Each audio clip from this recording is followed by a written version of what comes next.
Hello everyone.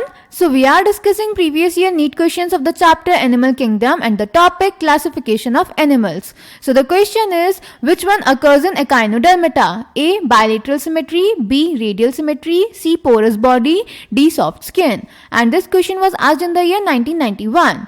तो बेटा इस क्वेश्चन का करेक्ट ऑप्शन होगा रेडियल सिमेट्री. इस क्वेश्चन में हमसे पूछ रहे हैं कि एकाइनोडर्मेटा में क्या होता है.